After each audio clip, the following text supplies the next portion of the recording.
So the title of the talk tonight is On Not Turning Away. And I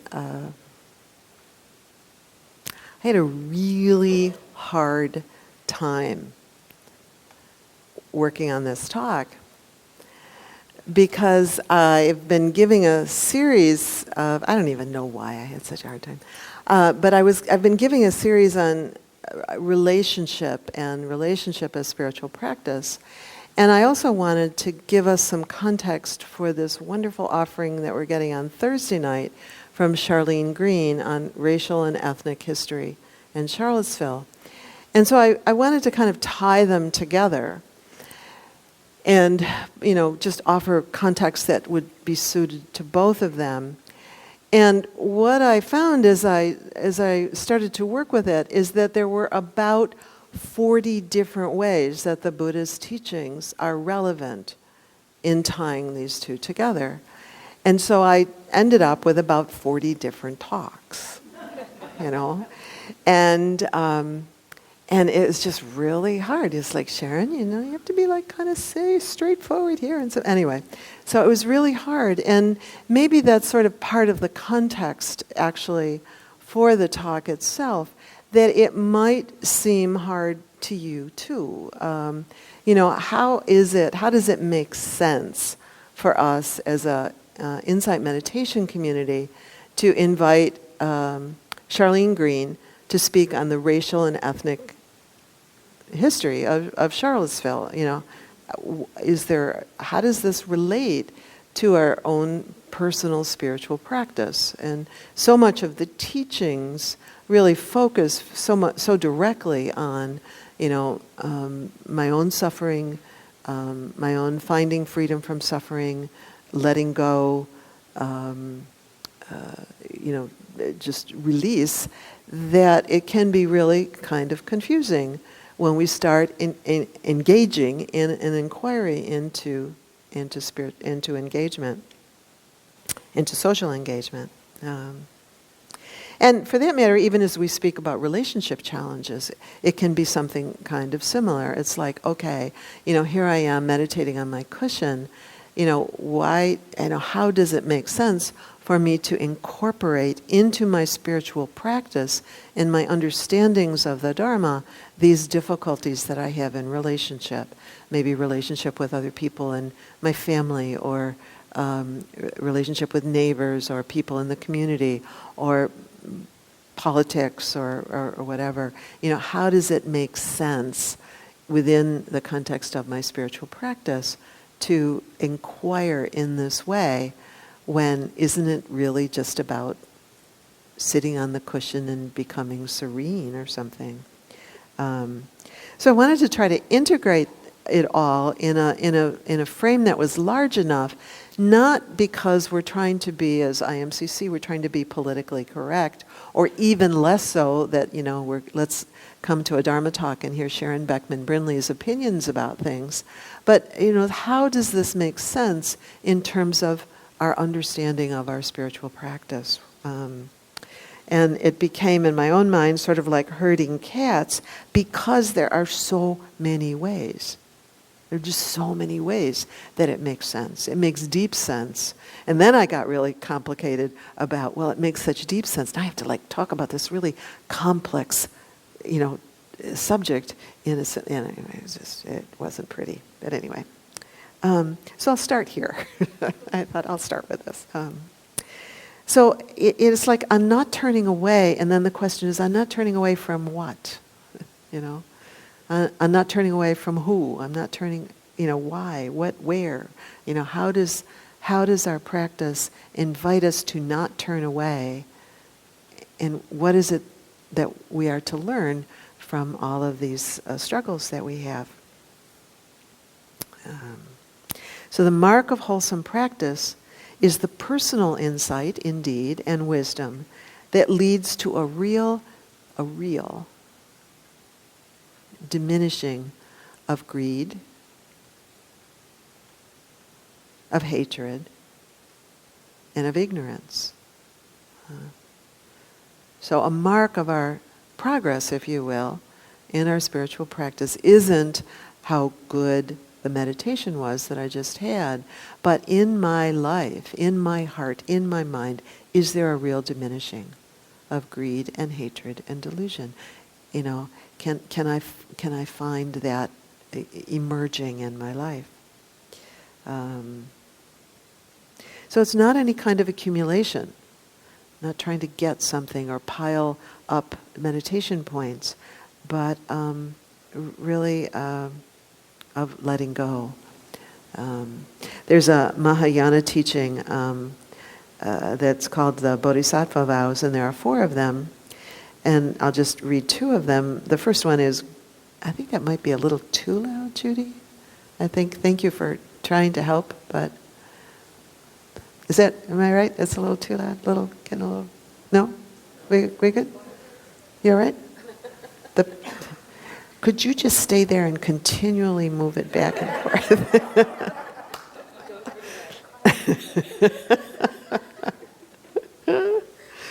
Thank you.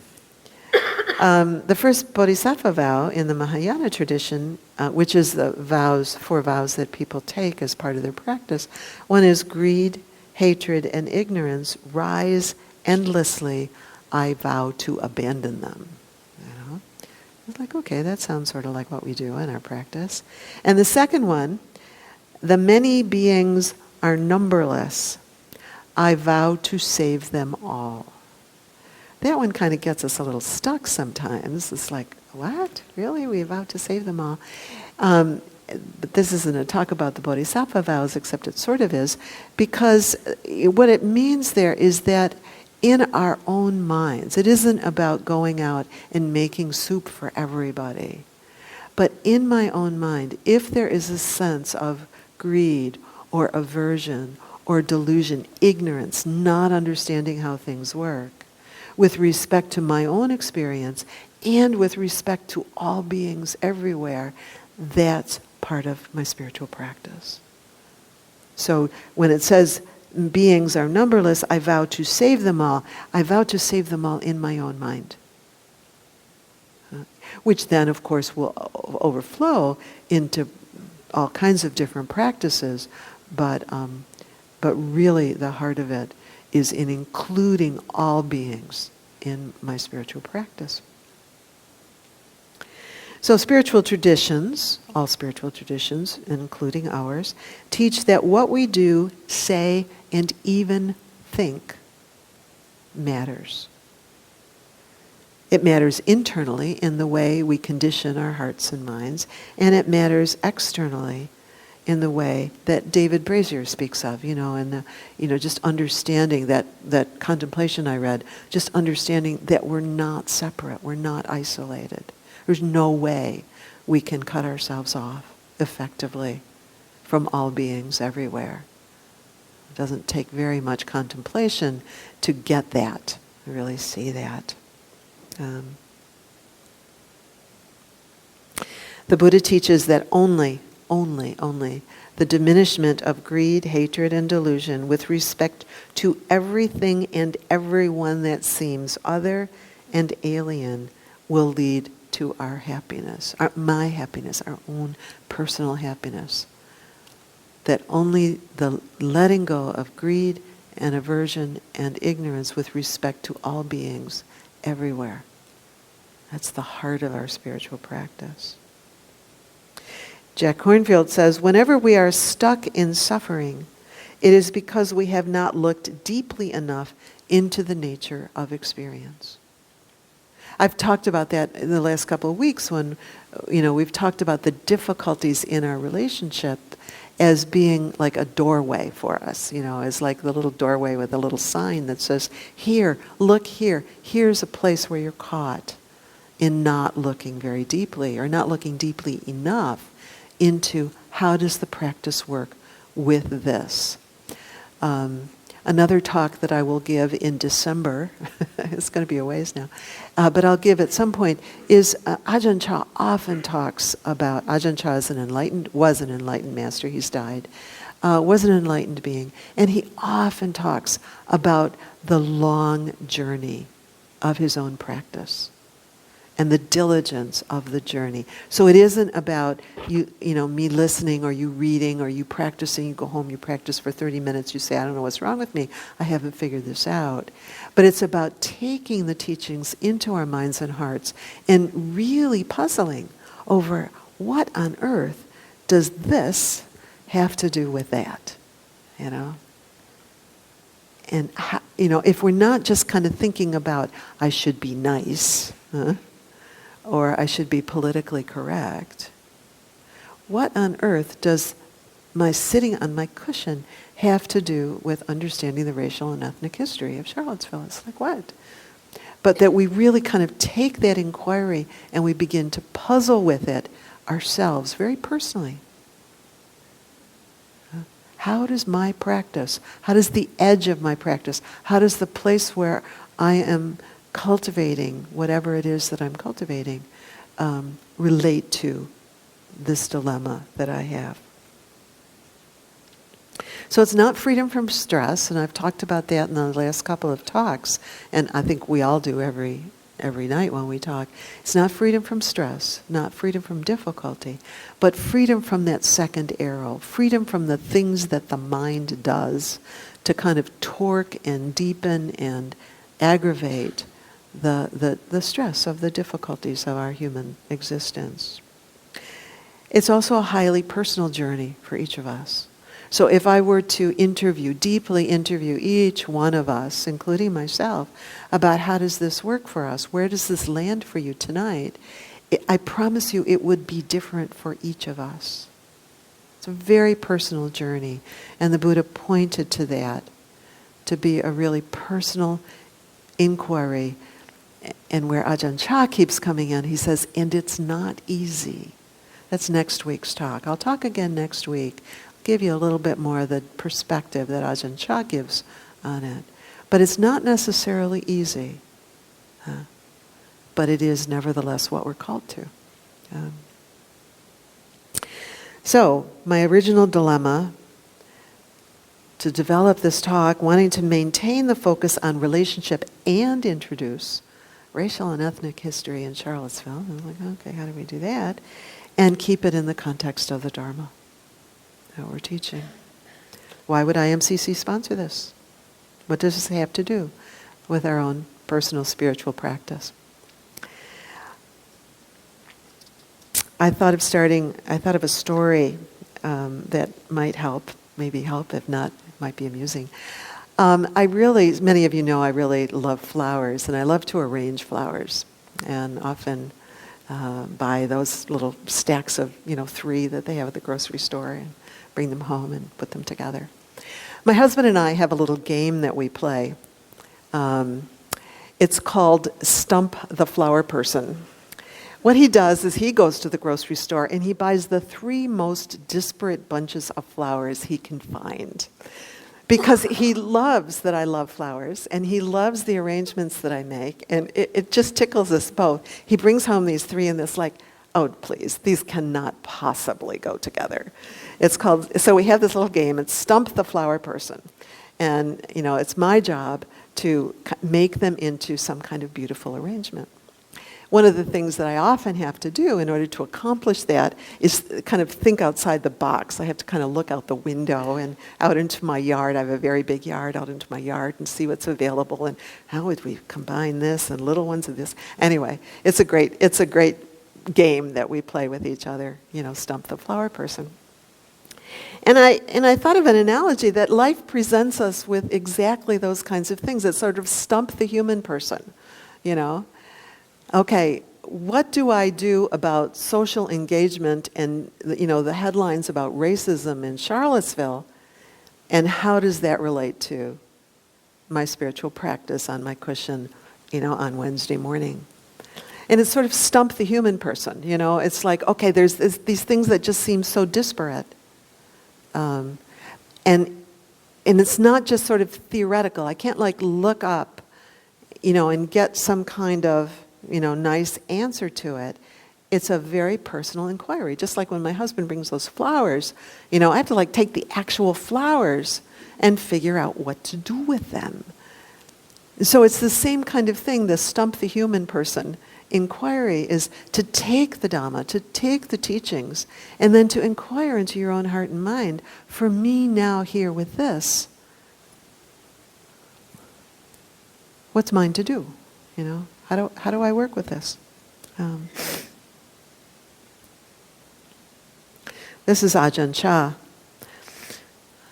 He doesn't call it stump the human person. I do. He says, we'll see that the whole thing is about training the heart. And whenever we train the heart, we feel hot and bothered. As soon as we're hot and bothered, we start to complain. Boy, this practice is incredibly difficult. It's impossible. But the Buddha didn't think like that. He considered that when the training was causing us heat and friction, that meant we were on the right track. We don't think that way. We think it's a sign that something is wrong. This misunderstanding is what makes the practice seem so arduous. In the beginning, we feel hot and bothered, so we think we're off track. The Buddha, however, would say we're getting it right. We're confronting our defilements, the greed, the hatred, the delusion, the ignorance, and they are what is getting hot and bothered. Not me, but the defilements, the greed, the hatred, the delusion are getting a little cranky. They don't want to be messed with, But we think it's us who are hot and bothered. The Buddha taught that it's the defilements that get stirred up and upset, and it's the same for everyone. We've spoken often of the ways that it's not personal, We think that our own confusion about this is some kind of personal something or other. And even Ajahn Chah says, it's not personal. You've spoken a number of weeks ago, I asked you to kind of talk with one another about the ways that this kind of dilemma comes up in your personal relationships. And you've spoken about being ignored or unseen or blamed or lonely or misunderstood or misrepresented or not listened to. You've talked about financial and marriage and work and friendship and parenting stress and impatience and illness and aging bodies and failing minds, all sorts of ways that we come into difficulty in our personal relationships, coming into something new. In neuropsychological terms, what is happening, just in biological terms, is that memories and organizational states that have been stored in our unconscious, in the body, mind, in what is called implicit memory, begin to become more available to conscious awareness, often in somewhat unpleasant ways. So we can often notice how our own system starts to get a little wonky. And it's when there's something that's challenging us, something new, and we don't know quite, it's not fitting the program exactly. The program I had yesterday doesn't work for today, and the whole system starts to get a little wonky, a little unbalanced. Signs of this kind of imbalance can be somewhat inarticulate verbally. We may not be able to even name them exactly. We might find decreased flexibility or floods of feeling, kind of, just floods, big floods, up, down, of feeling. Disorganized thinking, confusion, impulsive, rigid, and or repetitive action, excessive alcohol or food intake, irritability, sleep disturbance. We can just want to withdraw and shut down, not deal with any of it. And we can take it to mean that there's something wrong, but it isn't so much that there's something wrong as there's something new that's trying to organize itself in our system. And we're being called to a new level of inquiry and a new level of digestion. And if we don't understand that correctly, we can really begin to get troubled. Then I don't know if it's the second arrow or the third arrow, where we start to think about what's going on, and then we start to think about the problem with our thinking about it. And so we can really get ourselves into quite a disorganized hole if we don't understand that these signs are really signs that something is stirring and that it wants our attention. And then our spiritual practice is an inquiry into, okay, how do I bring my spiritual practice? It wants my attention. How do I bring my spiritual practice to this. Again, I'm going to talk about this, or actually work with it a little bit more deeply next week, following along from the talk that Jeff gave a few weeks ago about he was talking about reactivity, and reactivity, some of the things that I just read really are signs of reactivity. How do we move from reactivity to responsiveness, to a capacity to be with what's arising and be able to respond? We're going to work with that a little bit next week, but not so much this week. So the difficulty that arises when we have these kinds of inquiries, it's like the difficulty that arises when you listen to the evening news even, isn't a sign that there's something wrong. It's a sign that there's something that wants your inquiry. It wants your interest. That wants your spiritual practice to somehow come to bear with this. So it's not that we're being sadistic, or the Buddha is being sadistic, or Ajahn Chah's being sadistic, but saying, if you want freedom from suffering, here's the doorway. Learn how to do this. Then there'll be another doorway. But learn how to do this. I think about another metaphor I think of is, like in an airplane when there's turbulence. The pilot needs to know how to navigate turbulence, because if he just sort of, or she just threw up her hands, at the beginning of turbulence and said, oh my God, the flight's not smooth, that would be misunderstanding, just how things work. So the capacity to navigate turbulence and to move through that doorway into a deeper quality of our own spiritual practice is really what we're called to. Really what we're called to. To know the turbulence, we have cultivated some skill in investigating it and inquiring, what is this? What is this? What's needed? What's needed here? What's needed now? What's needed from me? What is mine to do? And what is mine to do might indeed be to step back, but not as a reactive thing, but as something that we do consciously and clearly with wisdom and a wholesome mind and heart.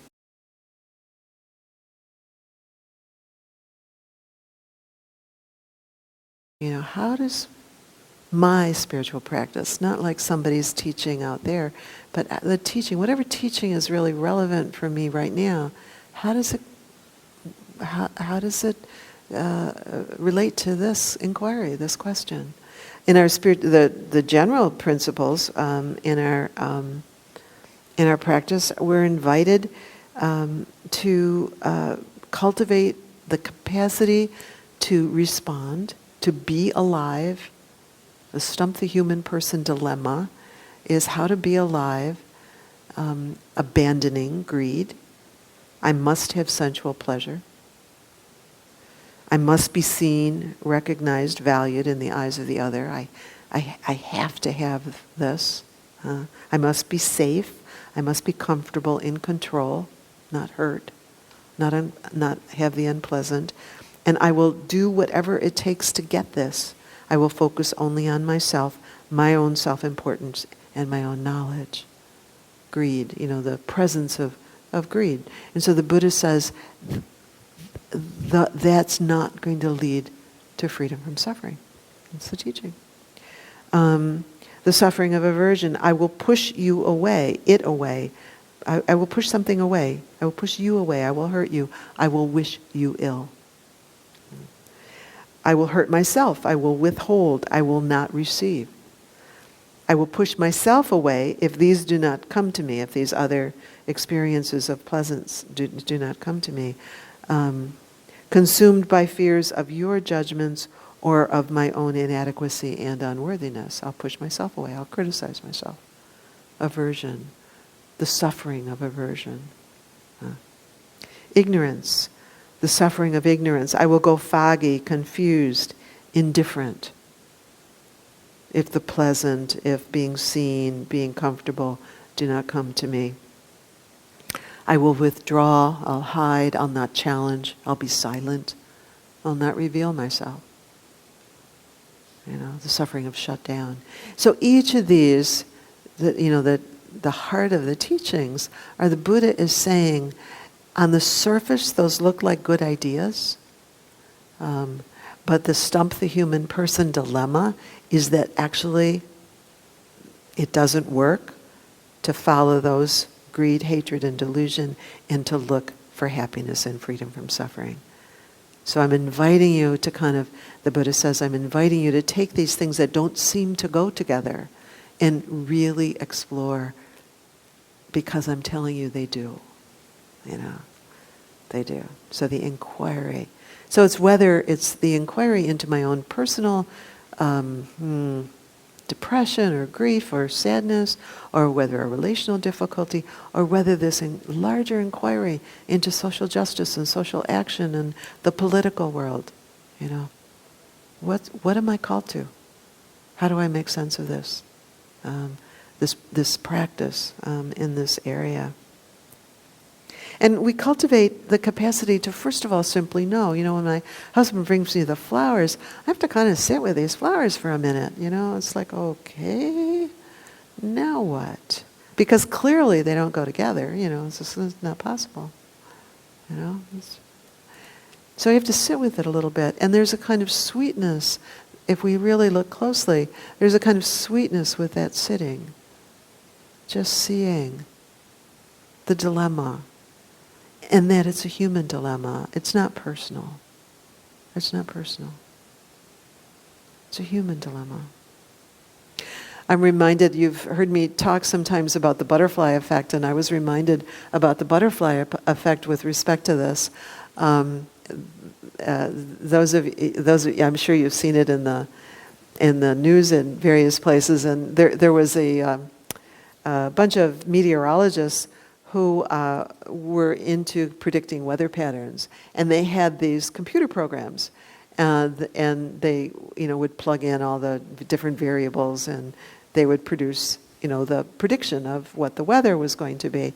And one day, this one meteorologist, he was in a hurry, and instead of putting in a 0.6, I don't even know what it is, it's like 0.12345 decimal, he put in a 0.123 decimal. Because he was in a hurry, and he thought, oh, well, what could 0.000362, how much could that matter? And what emerged was a totally different weather pattern. And so when he shared this with his fellow meteorologists, they were quite amused and really interested in how much a tiny little change in one of the causes and conditions could affect the outcome. That, by the way, was one of the talks. It's like, okay, I'll talk about causes and conditions. No, never mind. All right. But just that a tiny, and you've heard me say, one of my teachers, John Wellwood, used to talk about just a hair more room. So a hair more room for the inquiry in our own minds, a hair more room to be aware of my own greed, a hair more room to be aware of my own aversion, but to inquire into it, to not let it drive what happens next. Maybe a hair less, a little butterfly wing flap less, and that it really matters. It really matters.